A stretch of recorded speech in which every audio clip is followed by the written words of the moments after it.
Here we go. There we We're go. alive. Hell yeah. Hell yeah. What's up, everybody?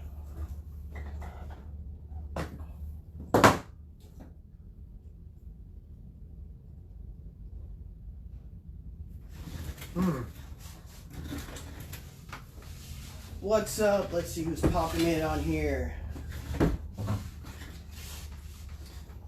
Got a delay on that, but Oh yeah. at least we can Let's kind get of, some people at least we popping can in see on what we here. did a few seconds ago. Yeah. We're gonna let a few people pop on here before we get started.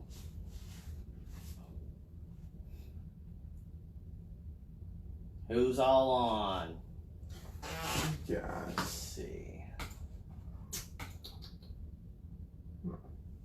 Can you pop down this list? I thought you could see who's. Yeah. Guess not. Oh, there we go. Stephen, Mark, Aaron Wade, Danny, what's up, brother? How are you guys? Sorry, we're trying to find the comments and stuff. Active contacts. It is not. Oh, it's What's not up, showing Holly? me because I'm not Hilo Vibes. Ah. What's I up, can't- Chris? What's up, Chris? I'm gonna go to share this on my page. Alright guys, so as you can tell, we're back at Paragon Extracts and we are going to have another conversation. We went through the extraction process last time, so that was really awesome. So we're just going to have a kind of a sit down today. Yeah, man. Thank you for coming out. It's always fun whenever you guys show up out here, and we always have good conversation. Certainly. What can I tell you, man? Let's just talk a little bit about Paragon and any of the new things that you have going on. Absolutely. Anything else like that with Operation Zero, especially. So we are looking to start a grow now. I'm trying to close on a little property. This is actually the first time I'm saying that out loud on the internet. So we are closing on a property here pretty soon and popping up a grow. So we're going to be single source, which means that we can take the effort to make sure that we have quality all the way from the seed to the dispensary. That's really important to us. We've tried to narrow down the people that we work with in the industry to just the very best of the best, so that we can, control our quality. Moving towards having our own grow is just the next step in that progression. Correct. So that's something exciting that we've got going on that nobody really knows about yet. Right on. That's exciting. Yeah. That's very exciting. What's up, Holly? What's up, Mike? Medic Mike. What up, Mike? Ryan Creech, what's up? So, I don't know if we got the whole explanation of why you started Operation Zero and all that good stuff. So let's kind of go through that again. I wish that there was a heartfelt, intimate story behind why we started Operation Zero, but the truth of it was, I was laying in bed one day scrolling Facebook, and was looking at some of the people that I knew that were dealing with cancer and talking about their financial struggles, talking about their struggles dealing with mortality and all of the things that come along with a cancer diagnosis. And for some reason, it just hit me really, really hard that on top of all of that, a cancer diagnosis is pretty much guaranteed bankruptcy, or at least insolvency. You can't, you've got to be really, really wealthy to weather a cancer diagnosis without going completely broke. And so I started thinking about, is there anything that I could do to help the people that are dealing with this not only I'm under no delusions that we're gonna be able to make an impact financially in these people's lives, but I think that emotionally and at least they know that somebody's thinking about them out there. Even somebody that they've never met or that they don't know, that they can go somewhere and somebody has done something specifically for them because somebody understands and cares about the trouble that they're going through. And I think that's really, it was a little too early for us to start Operation Zero. I had a couple people tell me that I shouldn't have been doing it until we were, further along into the industry. But when you see a problem like that, you can't just turn your back on it. You have to act. You have to do something, and you have to do it before you start convincing yourself of why you shouldn't, or why someone else will, or why someone else is in a better position to do it than you. You have to beat yourself to the punch, because you can be a pretty convincing argument whenever you start talking yourself out of doing something about a problem. So we just jumped on it, and we took some trim that we had purchased early on in the game, and we made a bunch of FICO with it, packaged it up, and sent it out across the state. So we were originally the first donors. We've had too many to name since then, and we have nowhere been near the largest donor in Operation Zero. But I couldn't express my appreciation enough for everybody, and this podcast would be 10 hours long if I tried to go through and name everybody, so I'm not going to name anybody. Just know, if you've contributed, you are appreciated beyond words. So, with that being said, I need to tell a story.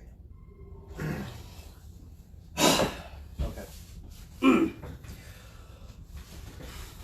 So, just before Raisin Days, everybody knows I found out my mom has stage 4 lung cancer. This is when I came into contact with Jeremy. Actually, my wife did. Because we were trying to find somebody that could help her out, especially with her pain, being able to eat, not feeling well. And we got to Raisin Days, and the first face I saw was his. Now, we had only talked for, I think it would maybe a week. And when I got to Raisin Days, and I started speaking to him about it, the first thing he did was drop what he did, what he was doing, and he went and got medicine for my mother.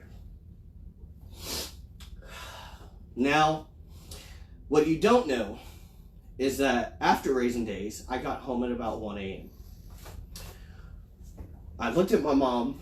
She was on my couch sleeping, but her breath was really labored. I didn't think much of it. I was tired, sore, went to sleep. Woke up the next day. I hadn't been that sore in a very long time.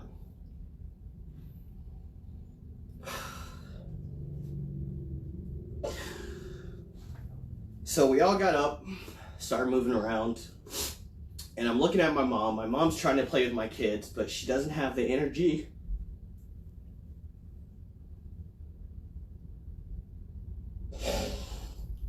She doesn't have the energy to play with her grandkids. She doesn't have energy to talk to them. She can't eat. She can't hold her own drink, or drink on her own for that matter. And she can't walk. Well, me and my sister came to the, conclusion that yes, she needs to go to the ER. Mind you, she had been off chemo for 2 weeks, no RSO for 5 days. So she was in a lot of pain and very sick.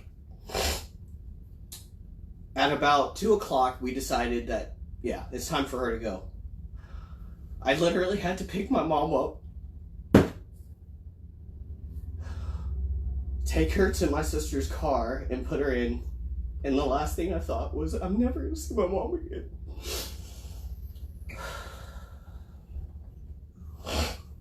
We got her sent to the ER. And it took another 5 or 6 days before she was able to get chemo again. And she finally got home and started taking her RSO treatment. Now this is where it really gets good. It was about a week after that, she went back and did some checkups. Well, come to find out, her mass on her lung was 12 centimeters. It spread to her liver, her kidney. Well, that hadn't moved and it hadn't grown. But the lung on her mass went from 12 centimeters to 7. And it was a matter of 2 months. And this is after taking Jeremy's RSO. Not only that, but she went from about 100 pounds to 120 pounds in the next month. Till this day, she came to my house last weekend and she was playing with my kids. She had more energy to do anything I've ever. Her energy was about the level of a 30 to 40-year-old. And that gives me chills, man. My mom literally said, I don't care what you do. I don't want any other medicine but his medicine.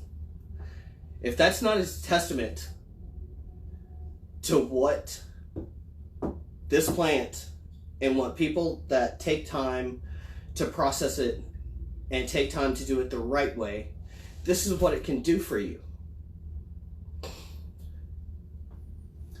The government, everybody needs to understand that this is not a bad thing. This is this is a healing plant. Not only that, but it brings people together in all walks of life. And this is the most important part of it. Man. Oh, that's gotta be hard to talk about, man. I don't know how many people know, but I got into this industry. I had an interest in this industry primarily because cannabis saved my mom's life. I don't say that lightly. It literally saved her life. She wouldn't be here today with us without this plant. And so it's always been kind of a measuring stick to me that if I could help one other person get 15, 20 more years with someone that they love, that I would consider it a success if our company went under tomorrow. I truly would. After listening to Corey's story and you know, so many others, if we went down tomorrow and couldn't pay our bills and had to close the doors, I consider this whole thing to be a wild success because of the people that we help. And you guys, when that's your focus and when that's your motivation, it's easy to win because that's all you have to do to win. When your motivation is to become a millionaire, a billionaire, then you've got a long road before you can consider yourself a winner. But when your motivation is to help people, you can win by the end of the day. And man, I'm just so grateful to have the opportunity to help, man. To extend my mom's life is probably that's something nobody else can give another human being. It's extend anybody's life. So I mean, this is what Hilo Vibes is about, and always been about, is helping and reaching out and bringing everybody together. No matter who you are, we want to bring everybody together because all of this is for you guys. Are you guys seeing our feed? You guys still seeing the feed? We're having some trouble playing the video. Let me back out and see if I can redo it.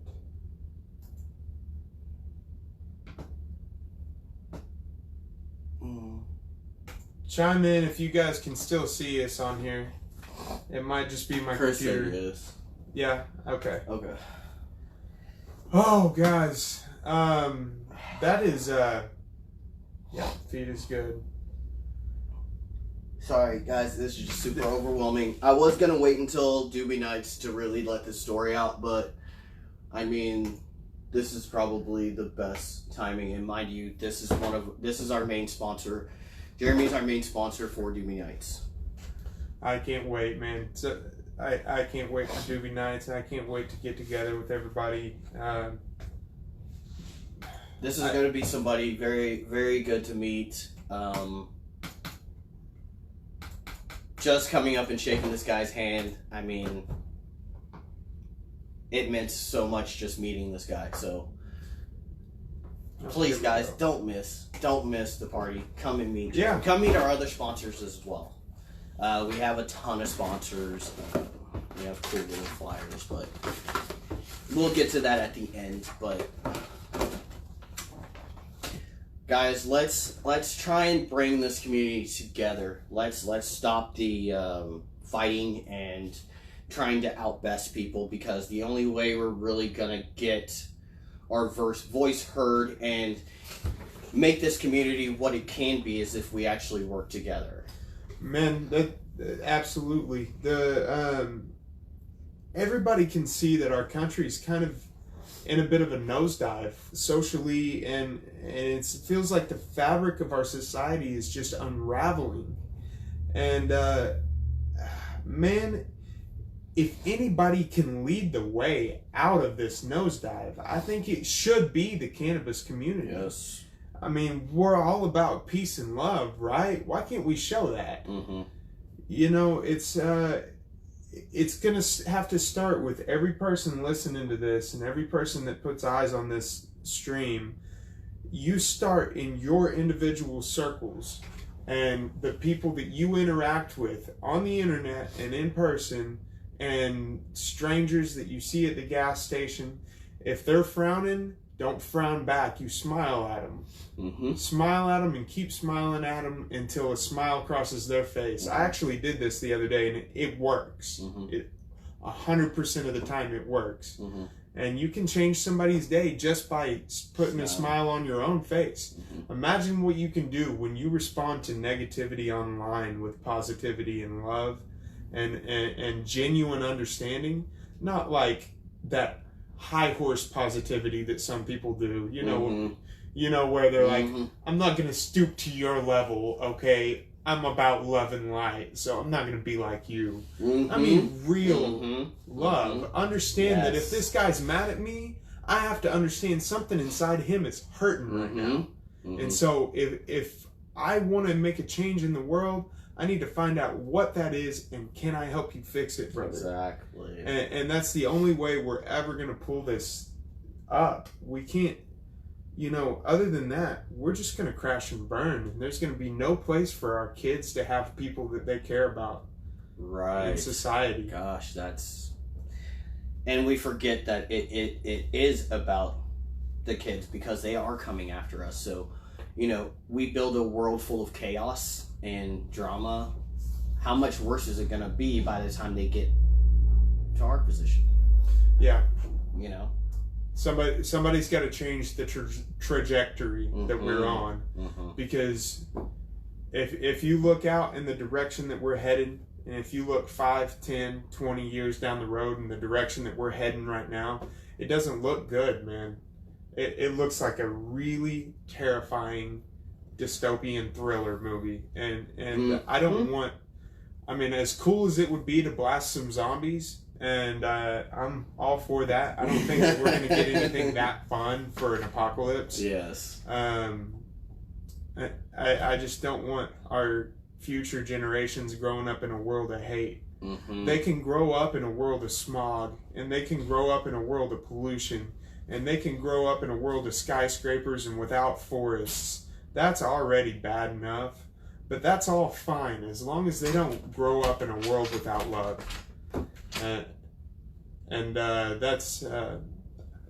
That's why I'm passionate about this, and I'm human, and I sure need to work on myself as well. I think we all do.